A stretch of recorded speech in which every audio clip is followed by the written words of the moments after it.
So, I mean, it just depends on what bird you're using as to what prey you're going to be going after. Now, what we're doing here today is not actual falconry. We're not going to turn a rabbit loose and go after a rabbit in the library, okay? But this is going to be an educational program to teach you guys a little bit more about the birds and about the sport and everything like that. Does that sound good to you guys? All right. Now I'm going to go ahead and get the first bird out. And I got two birds with me today that are only educational birds. The reason that they're only educational birds is because they were injured, and their injuries are too severe for them to be released back into the wild. So they're never going to be able to be released back into the wild. And then I also have one of my falconry birds with me today. So I'm going to go ahead and introduce you to the first bird. First bird's name is Rico. Rico was actually shot in his left wing when he was under a year old. So he's not able to fly too well. But before I get Rico out, what I want you guys to do for me is whenever I get him out, I want you guys to take a guess at what kind of bird he is once I get him out. So once I get him out, if you guys, and not just the kids or anything like that, but any of you guys, if you have a guess at what kind of bird he is, raise your hands, I'll call on you. We'll see if you can get it right. So like I said, his name's Rico. He was named after a guy named Rico Suave. I did not name him that because I didn't know who Rico Suave was.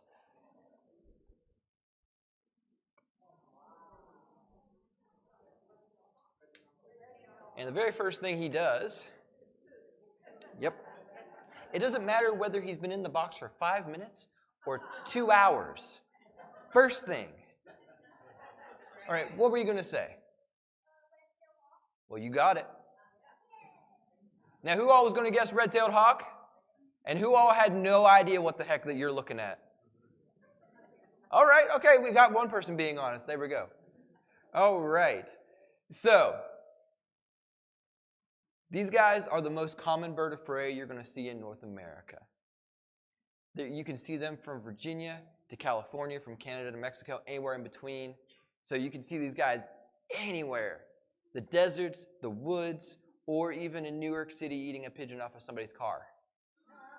Or a park squirrel or anything like that. These guys are very adaptable. They have many different hunting styles that they use to actually catch their prey. And they, like we were just talking about, they adapt to many different climates. Now, my next question for you guys, how many pounds do you think this bird weighs? Go ahead. 35. Okay, that's very specific. Go ahead. Anybody else? Go ahead. 3? Okay. Anybody else? 8. Let's see here. Go ahead. 5? 2.5. That's very close. Okay, so about 2 pounds. That's all he weighs. So, the reason that he only weighs about 2 pounds, first of all, if you look at his body, he's got a lot of feathers, right? Look at this tail. If you pulled all the tail feathers out, he'd only have a little nub that controlled the tail feathers. So his tail's not really that big. The same with his wings. His wings are not near as big as the feathers make him look. So you take all the feathers off, think about eating a chicken wing. It's not near as big as whenever it had the feathers on there. So, we're not going to take his feathers off. He would not appreciate that. We're not going to show you guys an example of that. But another reason why he is so light, not only is he made up of mainly feathers, but he also has hollow bones. So he literally has air inside of his bones. So that's one reason why they can fly and we can't. We have very dense, heavy bones. Now, do we have any questions so far? What's that?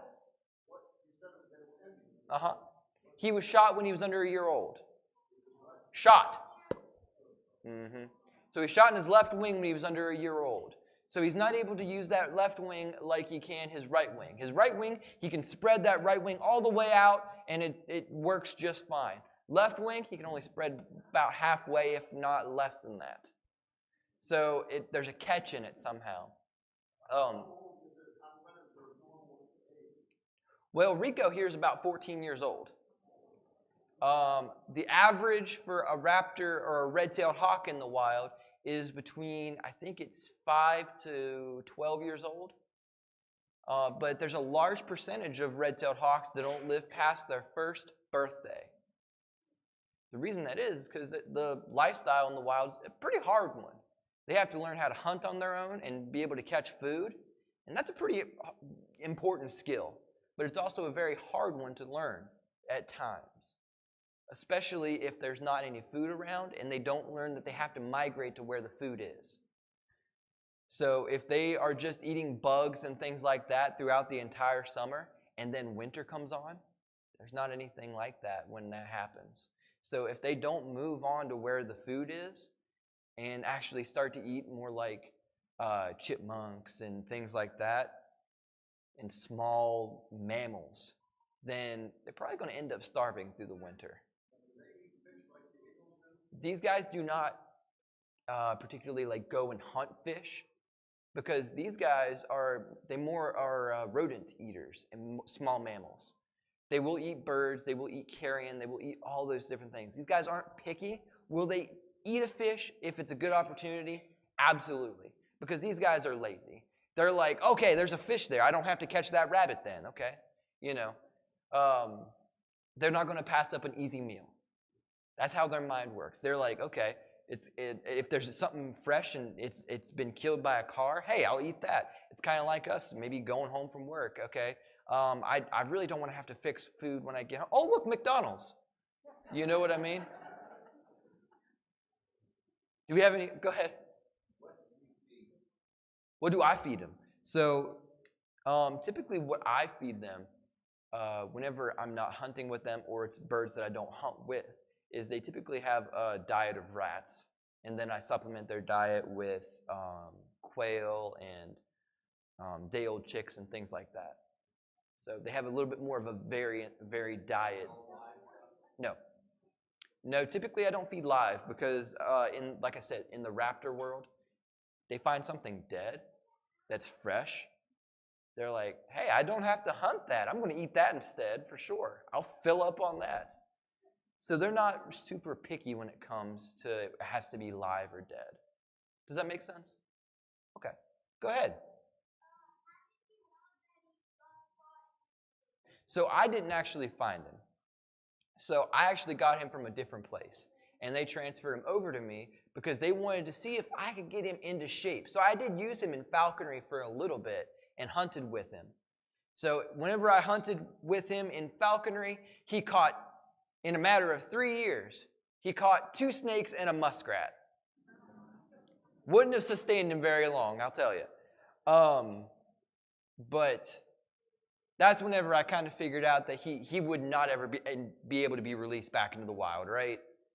Otherwise, he was going to starve to death or something else would eat him. And he's too nice of a guy. We didn't want that to happen. So they actually had him for about 6 years before I got him. So that's how I knew that he got shot, because somebody told me. All right. Go ahead. What kind of nest do they make? Are they cavity nesters? These guys are not cavity nesters. These guys actually build a nest similar to like a bald eagle, but not near as big. They like to find a nice big, I don't know that it matters whether it's a deciduous or whether it's an evergreen. Some hawks are very picky that way. But I think these guys, they've even been known to nest on the sides of buildings up in New York. So, I mean, like, they'll basically nest anywhere. But they do typically build a stick nest.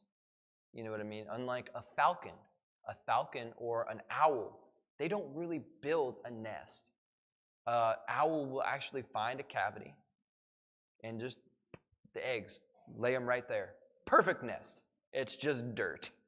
You know, and a falcon, they don't care either. They'll just lay it right on a gravelly cliff facing.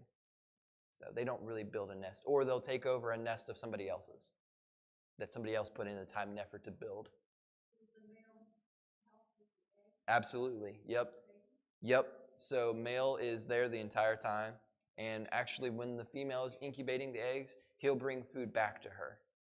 So, and they are monogamous, so they mate for life. So until something happens to the female or something happens to the male, they're coming back together to raise young every single year. Pretty cool. All right, did I see another hand? Go ahead. Yeah, actually they do. So one of those natural predators is other raptors. So eagles, owls, other redtails, because these guys are territorial. So if another redtail comes into their territory, they're going to try to run it off or kill it. Then you have the terrestrial predators. So things like foxes, coyotes, bobcats, not only the wild ones, but also domestic cats and domestic dogs that you kind of have to watch out for. Let's see here. Then they also have not natural predators, like windows. Window strikes kill a lot of these guys. Power transformers, power lines, cars. A lot of these guys get hit by accident because they're coming down across the road to catch prey. Let's see here. Rico was shot. So that's not, that was an intentional thing. Let's see here. There's a few more out there. Also rodenticides. So rat poison, mouse poison.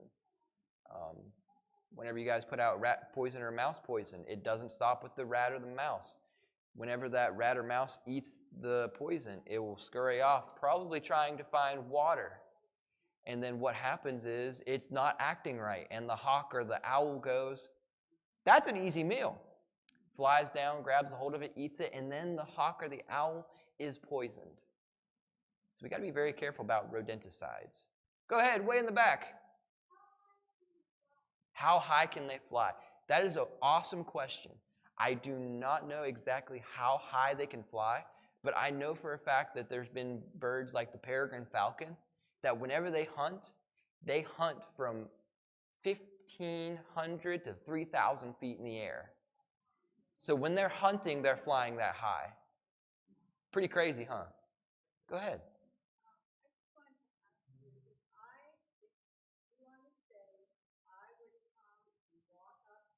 Mm-hmm. He'd probably be kind of like, what the heck is going on? Like, why did she get up? Why is she okay, maybe she's hungry. Maybe I need to be a little afraid.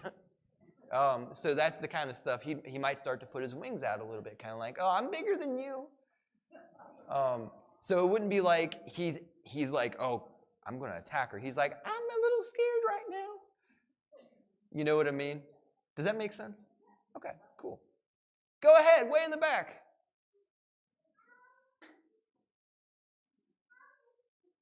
How big can they get? You know, that's a great question. Red-tailed hawks have been known to be somewhere between 2 to 4 pounds. So they can get pretty big. And the bigger ones are the females. So the females are actually 1/3 larger than the males. So, yeah, it's a kind of a weird thing. Go ahead. Wingspan. Wingspan of a red-tailed hawk, I think, is usually right around 4 feet. So, I mean, that's big. Yeah. Go ahead. How old can they live to be? Great question. So we talked about the average in the wild is between, 5 to 12 years old. But in captivity, they can live to be over 20 years old. I actually know somebody I follow on Facebook who actually has a 29-year-old red-tailed hawk. So these guys, they can live quite a while in captivity. Go ahead. Well, see, I don't know 100% why females are bigger than males. There's a few theories out there, and if you go online and look up why female raptors are larger than male raptors, you can probably get some of those theories. Now, I used to have a theory, and my theory was if there's a big female sitting on the nest when she's incubating the eggs, or if there's a big female who is taking care of the chicks, there's not going to be too many predators that want to mess with the big female. Because she's going to hurt a lot more than the male, or if she was smaller. You know what I mean? So if she was smaller, it'd be a little bit more, it'd be easier for the predator to actually go and either eat the eggs and the female, or eat the chicks and the female. Does that make sense?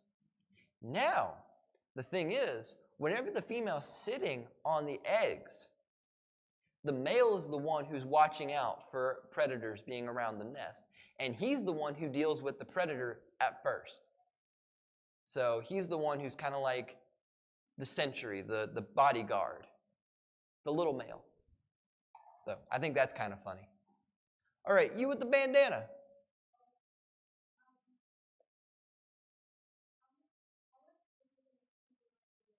You know, that's a great question. So you guys are all coming up with really good questions. So I'll tell you what Rico eats typically. Rico typically eats right around between 80 to 110 grams of food a day. So that's the equivalent of like 2 chipmunks or more. Maybe like 2.5 chipmunks. Does that make sense? All right. What's that? You don't know? Okay, I don't know either. Go ahead. They each have their own individual enclosure. So the question was, where do I keep my birds when I'm not traveling with them? Each of them have their own individual enclosure. Usually 10 by 10, but there's one of my birds that has an 8 by 8 enclosure because she's a little smaller. So she doesn't need quite as big of an enclosure. But yeah, does that make sense? Okay, go ahead. No, not a good idea. Do I put them with other birds? No, there are no sleepovers. There might be some that doesn't walk away from that point. You know what I mean? All right. So these guys, they have pretty strong feet. That's actually how they kill their prey, is with their feet. So whenever they grab and they squeeze something, they have such amazing force. The average man can only squeeze at about, I think it's between 76 and 80 pounds per square inch, which is a pretty good bunch of force. I mean, that's not bad. But the average red-tailed hawk can squeeze with about 250 pounds per square inch. So they grab, they squeeze, and that's enough force to definitely drive them talons to the bone in your arm. It does not feel good. Don't ask me how I know. But yeah, so that's one of the key characteristics of a raptor, is that they kill with their feet, or they defend themselves with their feet. That's their weapons. Another characteristic of a raptor is their sharp-hooked beak for ripping up their food. So they can't use a fork and a knife. They don't know how to do that. But they can use their beak to rip up their food. So they rip it up into smaller pieces so they can actually swallow it. Another fun fact is they have 2 barbs on the back of their tongue, so that whenever they have a small piece of food in their mouth, they use those barbs to pull it to the back of their throat to swallow. Another key feature of a raptor, or a bird of prey, is that they have amazing eyesight. Some scientists theorize that these birds can see a mouse from a mile away.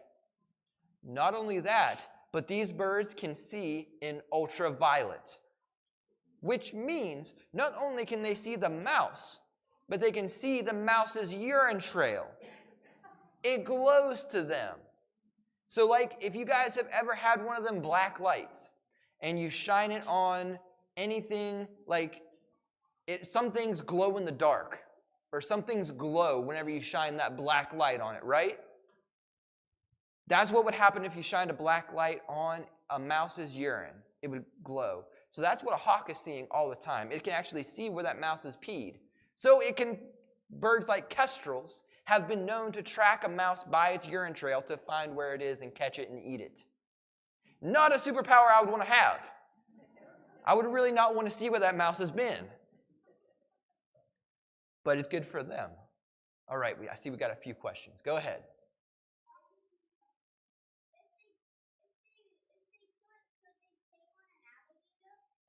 Could they take on an alligator? How big is an alligator typically? Like a decent sized alligator? No, definitely not. No, an alligator would be way too, maybe a baby alligator, but then at that point, then they're still pretty scaly and tough. So whenever you think about it, they got to get through that skin, and alligator skin is really tough. So probably not. Now, did you have a question?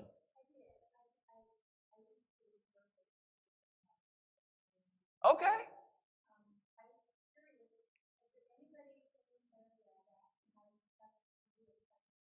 Uh-huh. Uh-huh. Absolutely. Yeah. Yeah. A kestrel is not a good first bird because they're easy to kill. They're very delicate. Oh yeah, absolutely. They're experienced falconers. Oh yeah. There's actually a few people down in Buchanan. Um, yeah.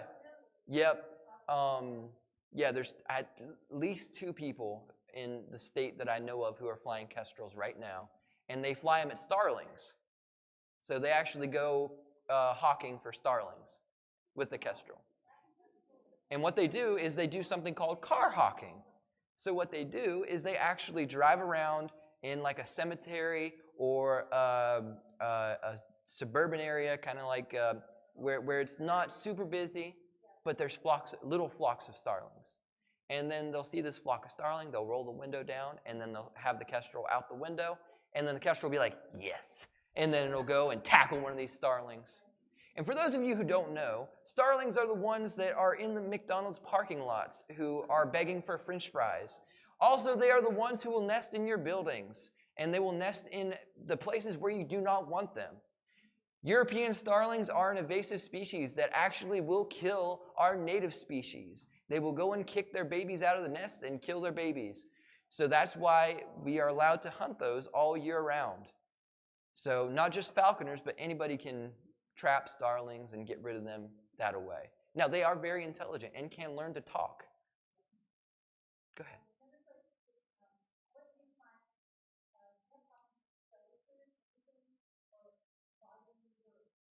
As far as red tails, so I don't necessarily have very much trouble with the terrestrial predators because my birds, I'm there. I'm typically making a lot of noise when I'm out hunting. You know what I mean? Is that what you're talking about? Oh, so like whenever I'm at home in their enclosures. Not really. I've never had any issues with that. I keep track. I keep track of stuff like that, and I usually do a worming at least once a year. So just to keep up with that, yeah. But yeah, not a problem. All right, there's been somebody back there waving their hand. Did you have your question? All right, go ahead. You have to say it a little louder for me. What do the eggs look like? It depends on what bird you're talking about. If you're talking about red tails, they typically are kind of a whitish cream color. I can't remember if they have spots. I think they have spots, like real tiny spots. But each bird of prey's eggs looks different. So definitely look up bird of prey eggs, and you're going to be like amazed at what colors they come in. All right, go ahead.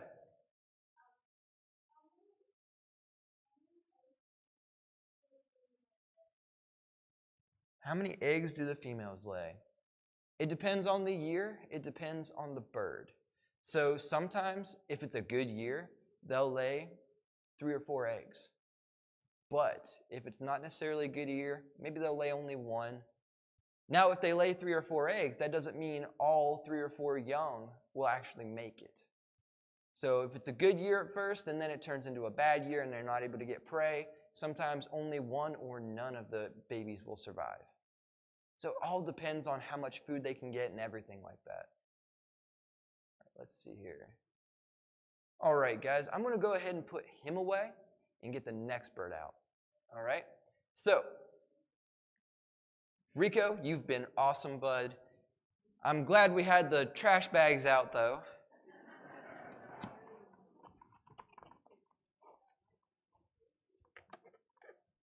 Because I think that's probably one of the most times he's pooped whenever I've had him out.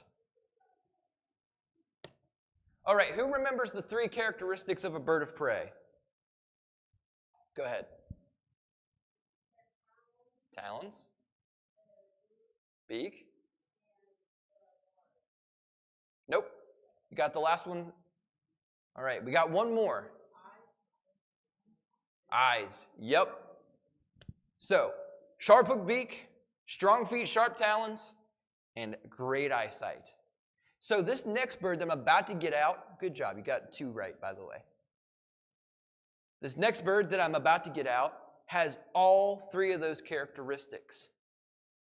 But instead of using his eyesight to find his prey as much, he actually uses his sense of hearing more so. So I'm going to have you guys guess what kind of bird it is whenever I get him out. His name is Charleston. The reason his name is Charleston is because he was actually found in Charleston, West Virginia with a broken leg. So more than likely he was hit by a car and that broke his right leg. It healed up, but it healed up in the incorrect position. So it healed up. So who here is familiar with Gunsmoke, the television show? All right. So he's kind of got a Chester leg.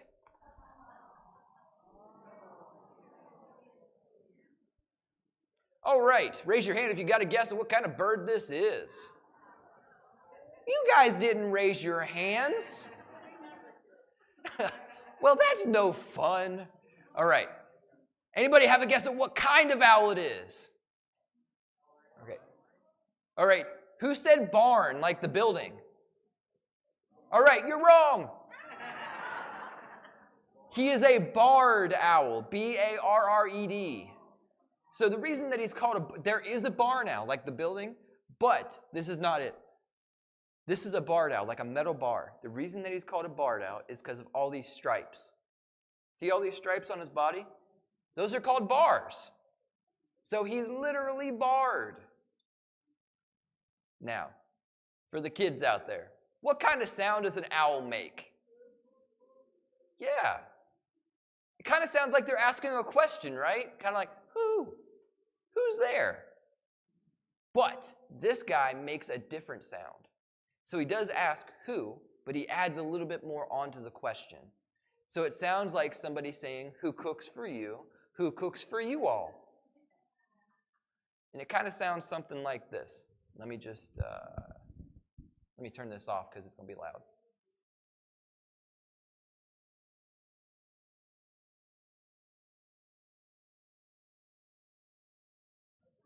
Now, has anybody ever heard that at night? All right, we got a few that heard that. All right. So, they also make sounds that sound like a monkey. They make sounds that sound like a dog barking. They make all kinds of ridiculously crazy sounds. But, yeah, so my question for you guys is what do you guys think about whenever you guys think about owls? What's the first thing that pops into your brain? All right, go ahead.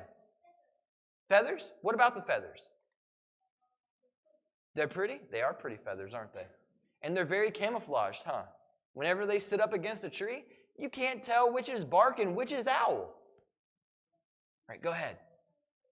Their face? Is it that they're pretty? Okay. You know, it's not just a pretty face. That face actually has a purpose. So, you notice that it's kind of like a circle shape or a heart shape on their face, right? That's called the facial disc. And it's kind of like if you put your hand up to your ear, it pulls more sound into your ear. So it's kind of like a satellite dish or something like that. It makes sure that all that sound goes right into their ear so that they can listen for their prey. So they could be sitting up in a tree and they're trying to find prey, not necessarily by their sight, but more so by their hearing. So they can hear that mouse while they're sitting up in a tree. And also, they have something called asymmetrical ears. One ear is a little bit higher until it's up. One ear is a little lower until it's down. So they can actually triangulate where that mouse is on the ground. Who knew owls were good at math? Go ahead. You in the green shirt. That is definitely you.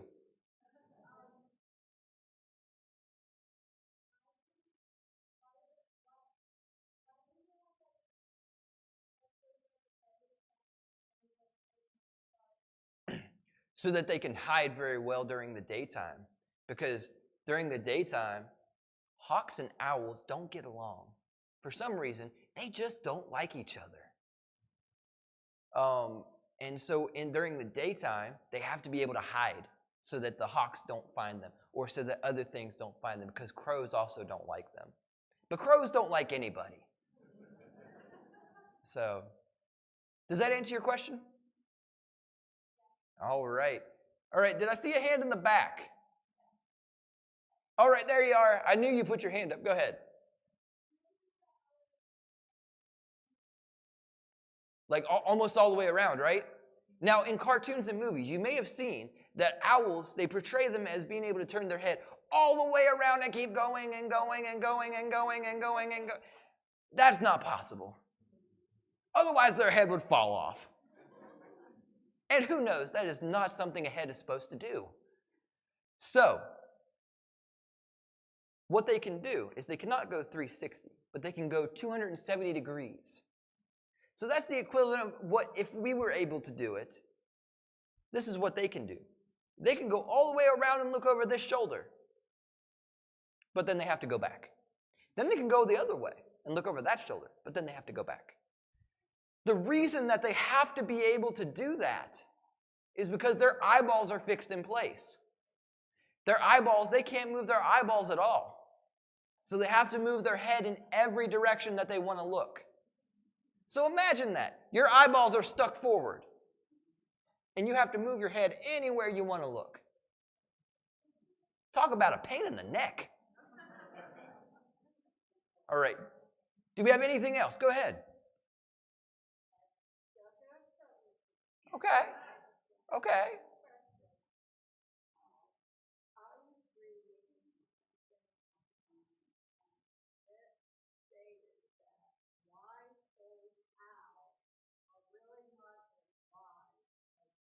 Let me cover his ears up. No, I actually talk about that a lot. So what she was saying was, there's, that old saying, the wise old owl, or that mindset. And you know where that actually comes from? It comes from their forward-facing eyes. They kind of have a human-like expression. And then all these feathers on their head, his head looks rounded, right? Watch this. It's all feathers. All that roundness that his head isn't really that big. It's all those feathers. So, but those feathers give him a rounded head expression. So they look much more human-like in expression than what the hawk does. So it kind of gives them that wise demeanor about them. But you're right. They're not really that wise. They react before they think. So that's kind of how that goes. But now, if you want to watch and see how they catch a mouse, I think it's pretty wise in the way that they do that. Pretty cool. All right. Did you have a question? Or, well, now I will say, if I move too fast, we'll see how this goes. But he may try to, see. No, you're good. He's just, that's what I mean by them not necessarily being wise. He's like, oh my gosh, it's an earthquake. Hey, you don't have to, don't take offense. It's fine. All right. Go ahead.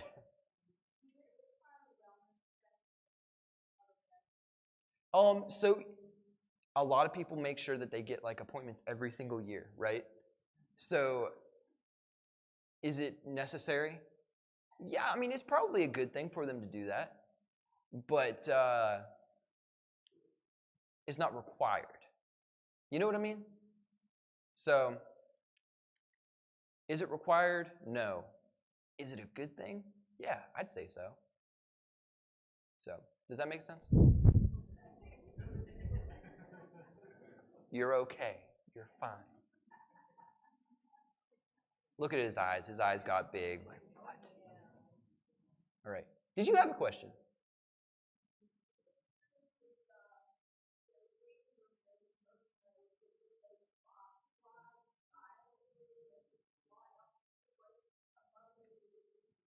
Well, unless they're trying to fly in place and they blow a bunch of air into your microphone. But yes, so if he wasn't tethered right now and not blowing all the air into my microphone,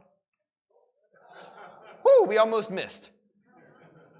So, if he wasn't blowing all that air into my microphone, all the air from his feathers, you wouldn't be able to hear wing beats. So if he were to fly over your guys' head, there would be no sound, because the way that the feathers are designed is that they actually are fairly soft, and not only that, but they have channels, like lots and lots and lots of channels that are running through the feathers to the point when the air goes into the feather, it takes a long time for it to get to the end of the feather. And once it gets to the end of the feather, it slows down to the point where there's no sound. So it's kind of like the silencer on a gun or something like that. Pretty cool. Any other questions? Go ahead.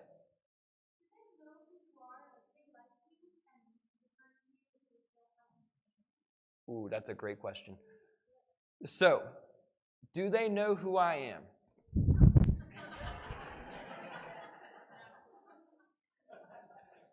He doesn't care who I am. He's kind of like, whatever. But that's because he came as an adult. He doesn't really care about me. He's like, I don't care about what you have. I don't care about what's going on. Because I have tried to actually work with him and get him to the point into understanding, hey, I've got food. I'm a good guy, you know. Like, this is actually, I'm not going to hurt you in any way. And he's kind of come to that conclusion. He's like, you're an idiot. That's all you are.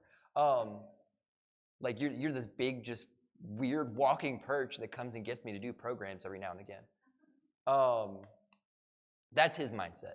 Rico's, on the other hand, I've worked with Rico. I've hunted with Rico. I've gotten Rico to the point where I flew him free. I used to fly him free. And so Rico's point of view about me is the food perch. He's a good guy. He's not bad, you know. Sometimes he takes me to these weird places where there's a bunch of these, you know, things like him where they're just sitting around watching me. Like, I don't understand. But Rico's mindset about me is completely different than his. His is like, I don't understand, what are we doing here? Like, Rico's is like, oh, this is okay. Whatever. Does that make any sense at all? All right, who said no? All right, let me just explain the bird of prey's mindset. Maybe that'll make more sense. Birds of prey, whenever you're training any bird of prey, and birds are different. So birds and birds of prey.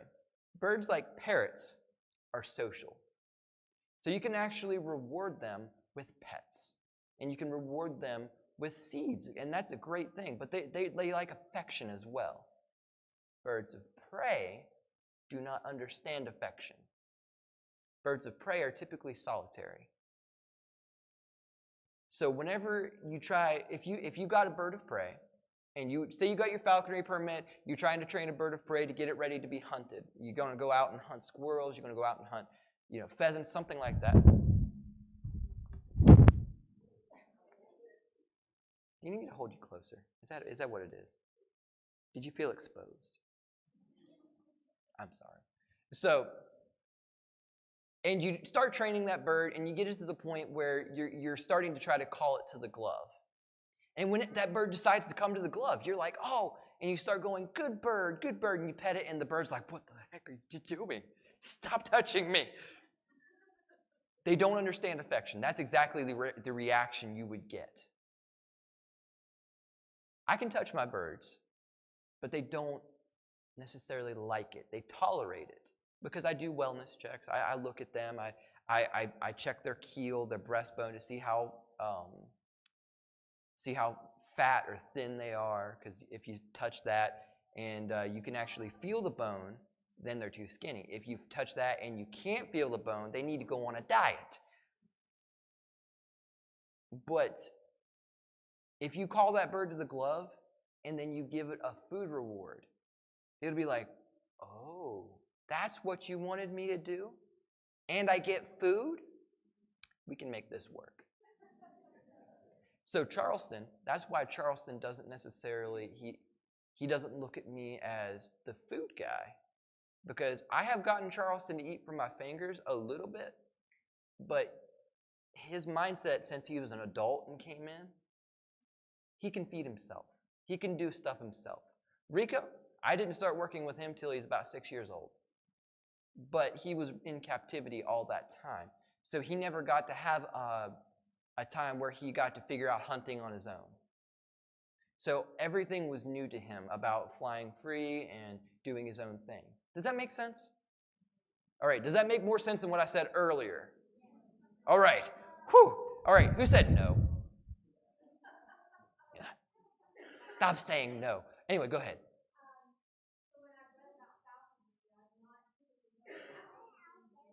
Uh-huh.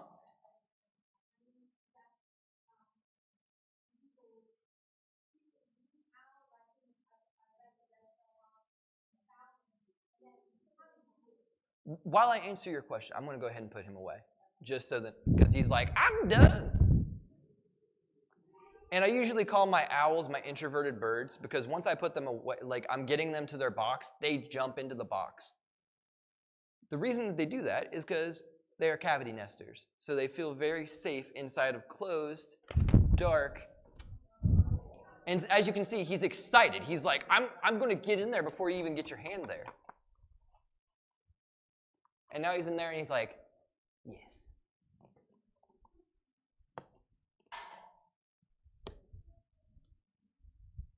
All right.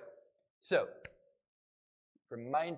owls in falconry and how I got into falconry. Owls are not typically used in falconry, but they are used.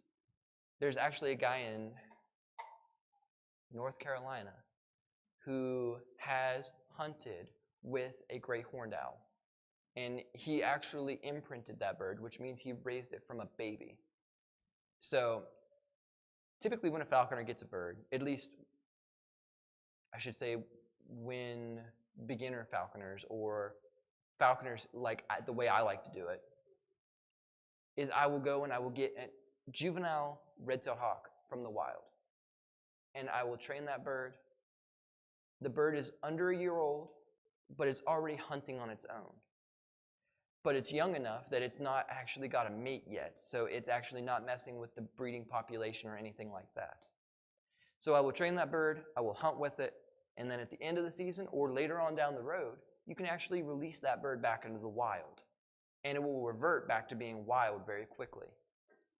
So it takes a little bit of time to get to that point. You got to actually take about a month after you're done working with the bird, and you're like, okay, I'm going to release it back in the wild.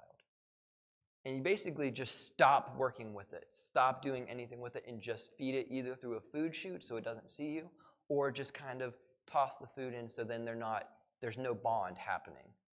Does that make sense? So then they eventually, at the end of that month, you go to walk in there and try to pick the bird up, and it's going to be like, what the heck, who are you?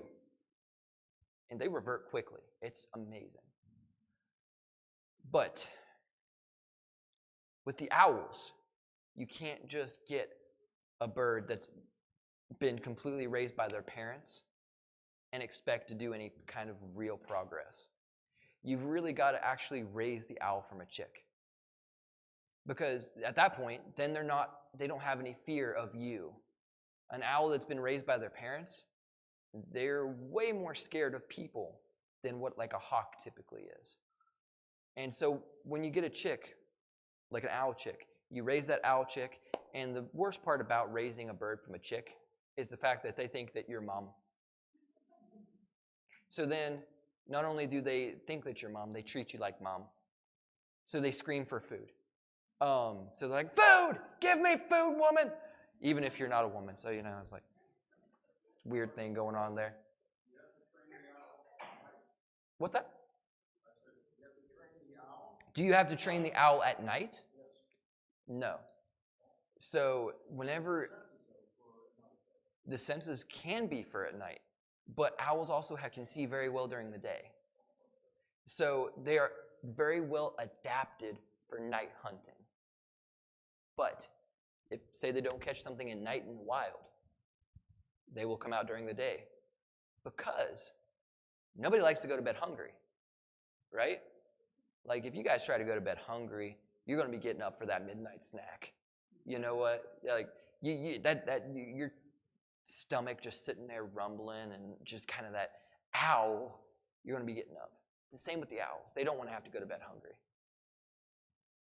So that's why this guy down in North Carolina, he actually will go and train his owls, and he'll hunt them during the day. He'll go out and hunt squirrels with that gray horned owl. Now, the way that I got started in falconry is I was about 12 years old whenever I first saw a falconer, an event. This event was the hunting and fishing days that used to be held at Stonewall Resort. Then it was held out in Fayetteville. Then I think they're moving it back to Stonewall Resort now. But there was all kinds of vendors and all kinds of demos going on, trying to get kids back in the outdoor sports. So like trapping, hunting, fishing, all that good stuff. So there was all kinds of demos. One of them was falconry. There was this guy there. He had all of his birds there. I thought it was the coolest thing ever. I grew up on a farm, so I grew up with chickens, and I grew up with hawks eating our chickens. So I didn't have the best, didn't like hawks very much. But then I saw falconry. Thought that was the coolest thing ever. So I went home, started researching, found out that you had to be 14 years old to get into falconry. I'm 12. 12-year-old me was not very patient. So 12-year-old me said that if I can't do it now, then I'm not going to think about it at all. So I didn't think about it anymore for 2 years. And I'm 14 now. Whenever we went back to the same event, I saw the same guy, rekindled the flame, go home, start researching. Because I was like, oh, I'm 14. I can actually get into it. Found out they had changed the law from 14 to 12. Like, could you guys have not changed that law just a little sooner? It is a state law. So they are absolutely different all across the country.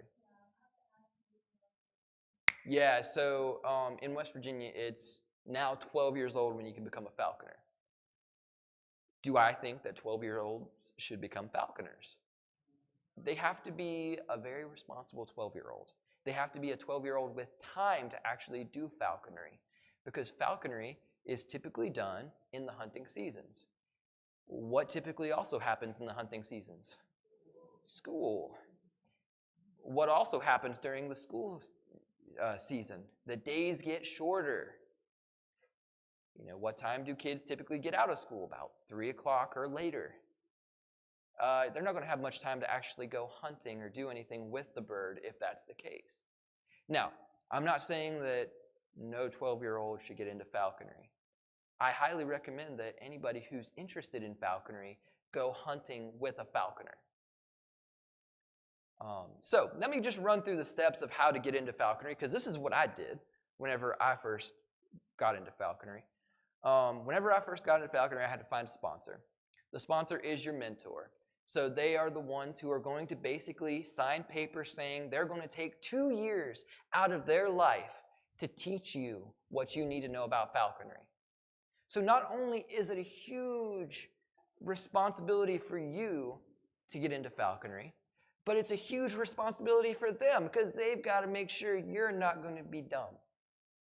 So they've got to actually keep an eye on you and make sure that you just don't, put the bird in a tutu or something. Because one of the main rules in falconry is that these birds are not pets. These birds are predators. These birds actually hunt and kill for their survival, and that's what they're doing with you. They're actually hunting and they're killing other things because that's their nature. So you got to find that sponsor. You've got to prove to them that you're actually going to do what you're supposed to do. And then after that, you got to go and take a test from the DNR, the Division of Natural Resources. So that test is about 100 multiple choice questions about the ecology, biology, the husbandry, the equipment, the hunting methods and strategies. I mean, it goes in depth. So you got to pass that by at least 80%. I failed the first time. Passed the second time. So after you get that out of the way, then you move on to gathering up all your equipment. Some equipment is actually required by law. Some equipment is not required by law. Some pieces of equipment that are required by law is like a bath pan, so that a bird can actually, get a drink out of the bath pan if it wants, or literally get down in there and take a bath. It's the most ridiculous thing to watch a hawk take a bath. They curtsy when they're doing it. Like, it's ridiculous. You have to have a proper perch so that they don't get abrasions on their feet and so that they don't get hurt on the perch. And then you also have to have a well-ventilated facility so that they have constant fresh air. Otherwise, they can get a disease called aspergillosis, which is caused by mold spores. And it's basically a fungal respiratory infection. Not a good thing. So one piece of equipment that is very important but is not required by law, but I highly recommend that anybody uses if you're messing with birds of prey. Do not try to mess with a bird of prey without a glove. It is not required by law. Do not try to be a tough guy. It's not fun. All right, so after you get all your equipment gathered up, the stuff that's required by law, the stuff that is not required by law but makes sense and you probably should have, then a DNR officer will actually come out and inspect your facility to make sure everything is good to go. And then you're ready to go out and get your first bird. And in the state of West Virginia, you actually have to trap your first bird. So it's either a juvenile red-tailed hawk or American kestrel. And like we were talking about earlier, American kestrels are not recommended for a beginner because they are very delicate, and you almost have to just be a very experienced, a very seasoned falconer to be able to, take care of a kestrel without having them kick the bucket. Now, does that make sense to everybody? All right. Does anybody have any questions about the process of getting into falconry? Go ahead.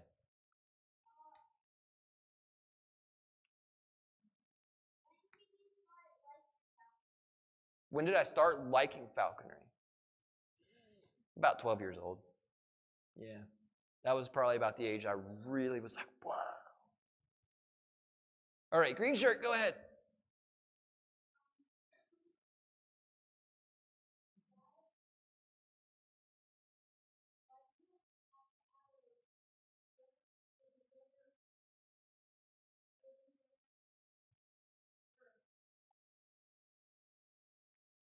All right, repeat that one more time.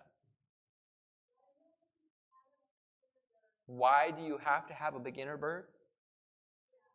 So the beginner birds are like red-tailed hawks and American kestrels. The reason that you have to start with those is so that you don't get something like a Cooper's hawk. And a Cooper's hawk is not near as big as a red-tailed hawk. So it doesn't sound like it'd be as dangerous, right? Cooper's hawks are psycho.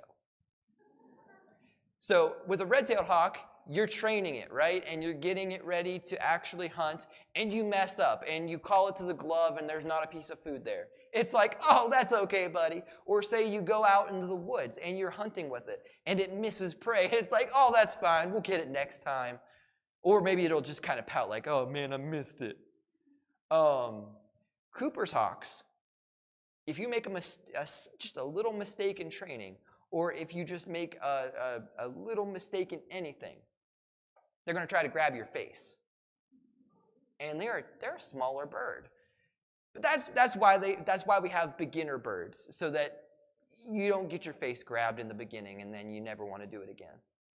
Does that make sense? Go ahead.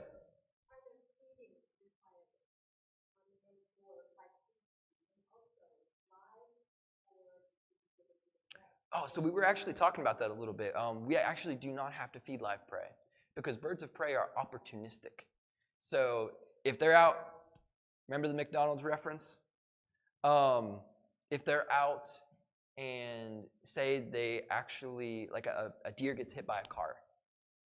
They'll be like, oh, hey, that's something I don't have to kill, so I'm just going to go and eat that. Because they'd rather go and eat from that dead deer because they don't have to expend any energy than have to go catch a rabbit. Does that make sense? And the feeding regimens or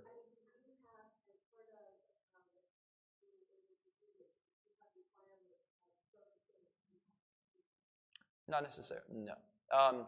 There are species, if you go by species diet in the wild and species what they eat and everything, you can go by that. But there's not like a thing where you have to feed this and have to feed this. Now, like with a bald eagle, it would make sense to feed fish. You wouldn't want to necessarily try it. Well, okay, let me put it this way. All birds of prey eat meat.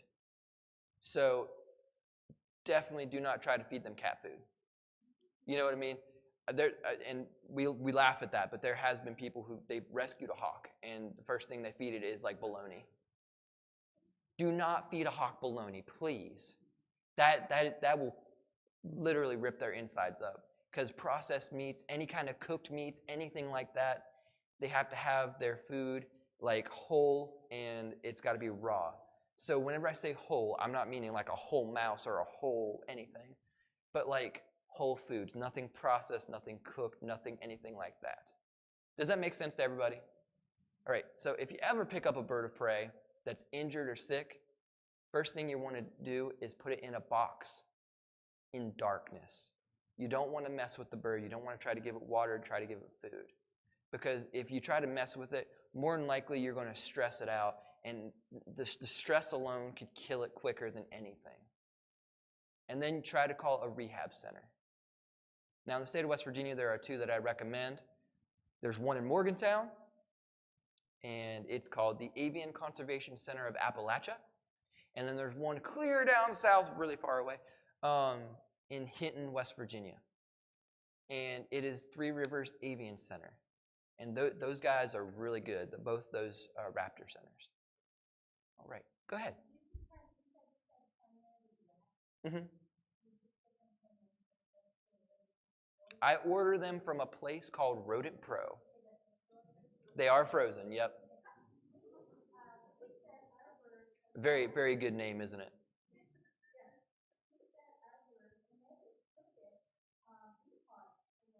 Oh, yeah. Mm-hmm.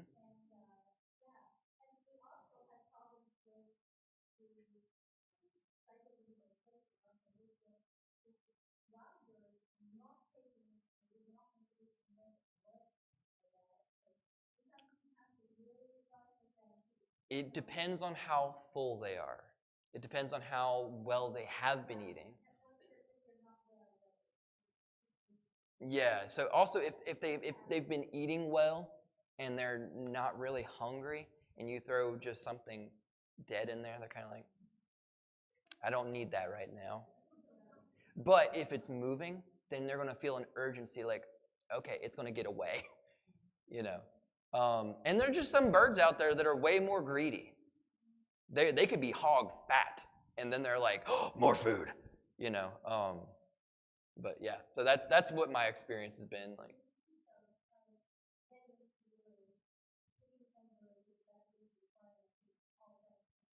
Mm-hmm.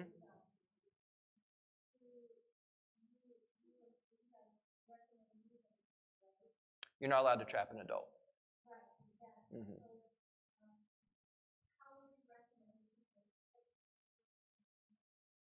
Well, as far as recommending how people do that, first of all, if this kind of information, if you try to go out and you try to trap a hawk, it is illegal to do so without the proper permits.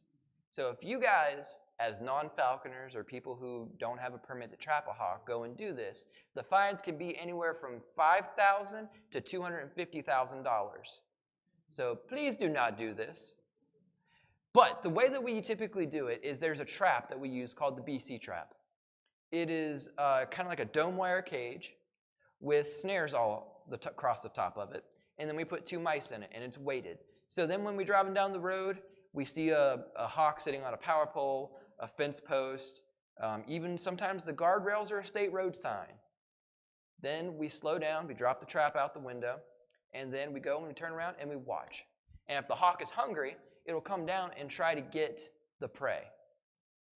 If it's not hungry, it'll just sit there and look at it like, whoa, what was that? But if they're hungry, they'll come down and they'll try to grab at the prey and they'll try to get it.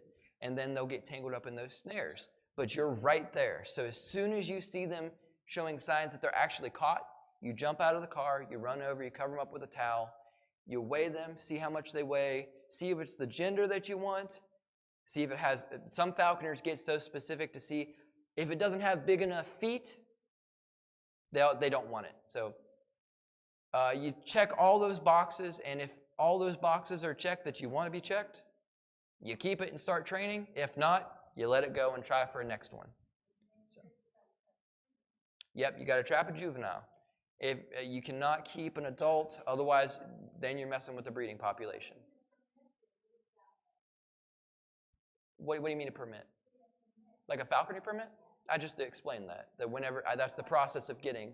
So whenever I was talked about, I had to get the sponsor and I had to get the test done and the inspection. That was the process of getting my falconry permit.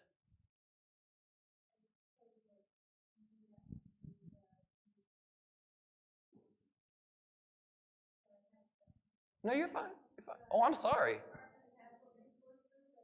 Yeah. Yeah, the Department of Natural Resources. That's where you get your falconry permit from. And so then whenever you catch a bird, you have to report it on a database. Bless you. Okay, I'm going to interrupt here for 1 second. We're running out of time, and I think you have one more bird, so Yep. I'm going to ask you to reserve your questions. At the end, you can talk to Collin, but let's bring the other bird. Thank you. Thank you for that, because once I get to talking about birds, it's hard to get me to shut up, honestly. So, last bird. I'll talk about this guy, and then if you guys have any questions before we leave, feel free to come on up and talk to me. I could talk about birds, as you guys can tell, for hours. So, last bird, his name is Lance, and this is actually one of my falconry birds, so I actually take him out and fly him and try to hunt with him. So, I'll go ahead and just get him out.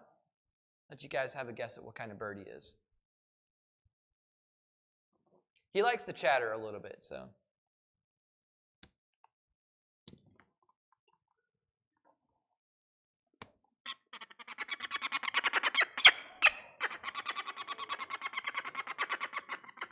Does anybody have a guess at what kind of bird we're looking at? Go ahead. You got it. Peregrine falcon. So these birds right here are the fastest animals on the planet. So most people, whenever they think of the fastest animal on the planet, they think of the cheetah. But the cheetah can only go at speeds between like 65 to 70 miles an hour. This guy is going to poop. And this guy can actually go at speeds of 230 miles an hour. So to actually reach those speeds, they have to go up between 1,500 feet to 3,000 feet in the air. And then they come down in a dive called a stoop. So basically, they're falling out of the sky. They're coming down in a teardrop shape, and they're just shh. And then they'll actually hit their prey with their feet closed. So they're punching their prey out of the sky. They're just straight up punching their prey at 230 miles an hour. Yeah, exactly. So yeah, whenever they come out of the sky, it's like a feather pillow effect when they hit their prey. You know, their prey, they don't stand a chance if they connect with them. What's that? I did not trap him. This guy was actually captive bred. So he was actually bred by a breeder. And then whenever you breed birds in captivity, and you have that special permit that allows you to do that, you're actually allowed to sell the offspring to people who have the right permits. So I purchased him from a falconer, who purchased him from another falconer, who purchased him from the breeder. So I'm the fourth guy who's had him. Now, he was originally used to hunt ducks. I've been trying to get him on pigeons. That's proven a little difficult. Because pigeons, believe it or not, you'll probably never hear another person say this again, pigeons are smart. They know the difference between a hawk and a falcon. That's impressive because a lot of people don't. Pigeons do, though. Pigeons, whenever they see a hawk, they take to the air because they know they can outfly a hawk. When pigeons see a falcon, they take to cover because they know they can't outfly a falcon. But falcons typically don't like to catch their prey on the ground. And they don't like to pursue their prey into cover. So what they'll do is they'll just, oh, shoot, I missed those. So yeah. No, go ahead.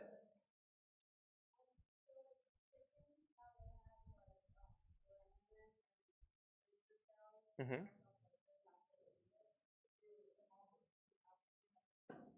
Yep, hawks, falcons, and owls typically all do that, and even eagles. I think most birds actually do that have a gizzard. So the gizzard is the muscular pouch where the stones go that they eat, that it kind of grinds everything up for them.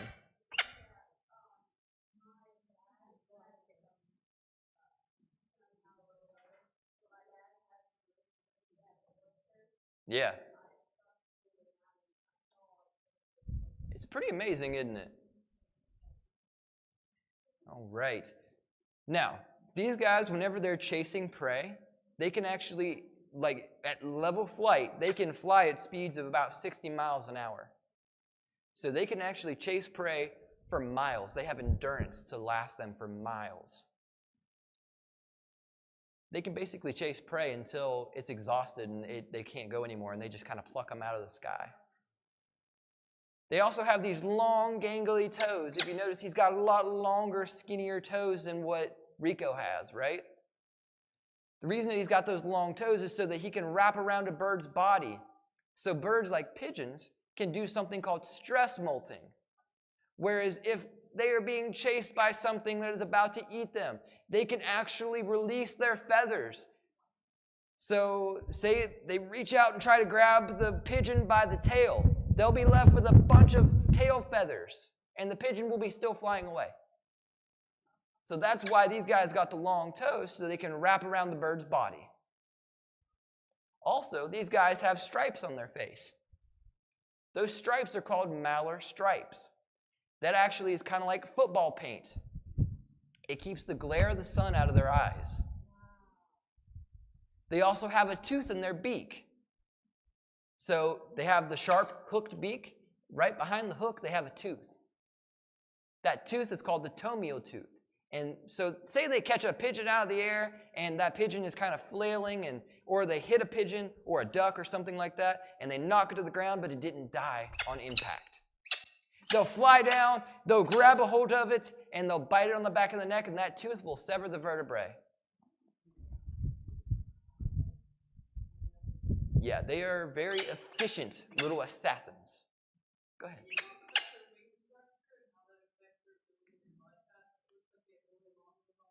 Long and pointed wings. So if you guys have ever looked at a hawk that's like soaring in the sky, you'll notice that it has rounded wings, kind of broad, rounded wings. So those are typically red-tailed hawks. And what those red-tailed hawks are doing is they have those rounded wings, and they're nice and big so that they can catch the thermals that are rising, the hot air that's rising from the ground. So they don't even have to flap their wings. It's a very lazy type of flying. So they can just kind of sail right with that hot air rising from the ground, and they don't even have to move their wings at all. This guy has long pointed wings.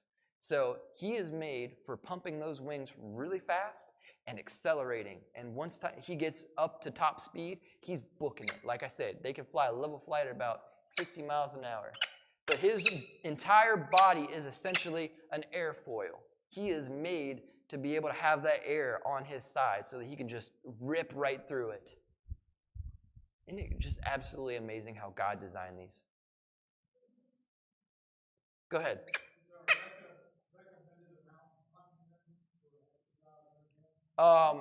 So you can ask my wife.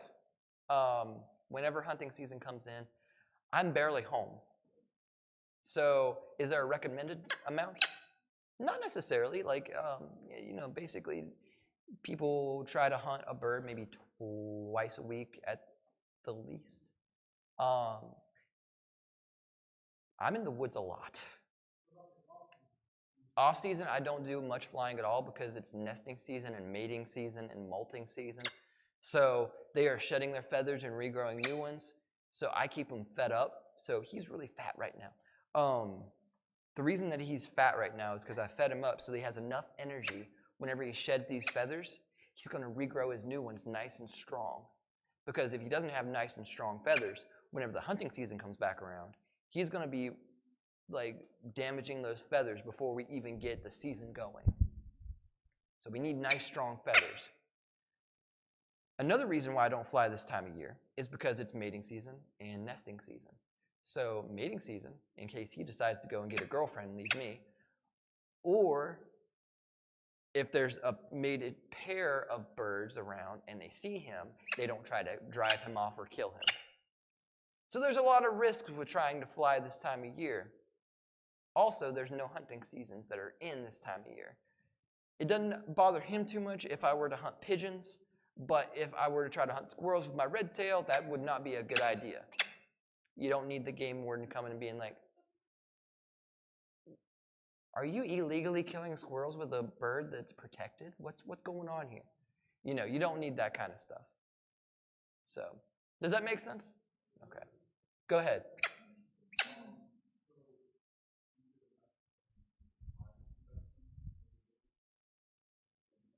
Can you give an estimate on the time investment? Yeah. She knows me very well. Like, literally, it doesn't matter if it's the off season or if it's right in the middle of the season. It's a lot. There's a lot of time investment because you're out in the woods. Sometimes the hunt can last 15 minutes because there's prey right there. Or sometimes the hunting session can actually last between an hour to 4 hours. I mean, it just all depends. But every single day, you got to do something to, you got to feed these birds at least. You got to make sure they have water, all that good stuff. And then if you're anything like me, you're just worrying about them when you're not around them because then what if something happens? It's kind of like having a child. It's honestly. I'm going to be one of those helicopter dads. I just know it. Go ahead. So right now I take care of 5. The 2 that are educational birds, and then I have 3 falconry birds. All right, go ahead. It depends on what you're hunting. So just like with the guns, you go right along with the gun season. All right, guys, we are out of time, but I appreciate you all coming out. Thank you so much. If you guys want to...